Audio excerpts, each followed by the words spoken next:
Okay, super quick little MIDI refresher. Um, just because this question comes up more than anything else in the world when I'm teaching Ableton. So, we have a MIDI clip. MIDI is just instructions. That's all it is. So this MIDI clip says play the note A2 for this long and at this volume. Okay? That's all MIDI says. It doesn't say what sound to play, what the timbre of that sound is. I'll talk more about that word in a minute. Um, what the filter settings are, what how many oscillators to use. I'll talk more about that in a minute too. It doesn't say anything about what it actually sounds like. It only says what note to play, how long, and how loud. So that's what's in our MIDI clip. So if I have a MIDI clip and I tell it to play a MIDI clip,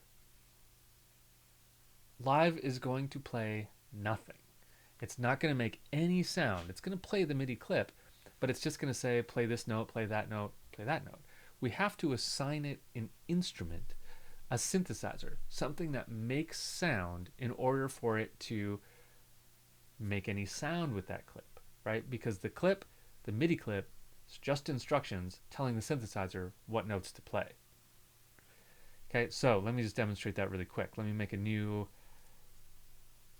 MIDI track. There's a new MIDI track. I'm going to drag, or I'm going to copy this MIDI clip. So I press Command C. I'm going to put right here, Command V to paste it in.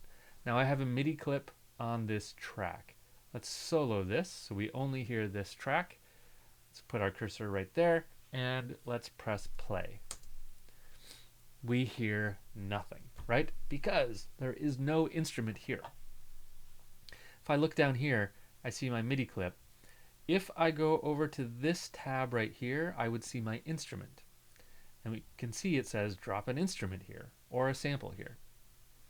These are my instruments.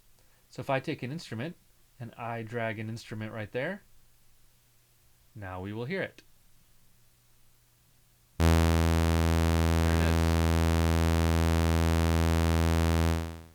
Cool. So we heard the sound. So the most important thing to remember about working with synthesizers is that if you have a clip,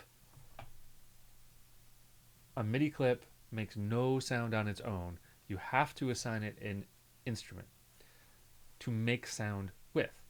Now, what we're going to be doing going forward is really diving into what all of these dials mean for all of our instruments.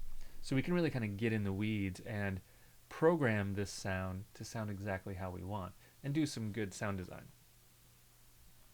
But before we do that, let's talk real quick about our MIDI clip and what goes into this window and some quick editing tricks that we can do to kind of speed up our workflow.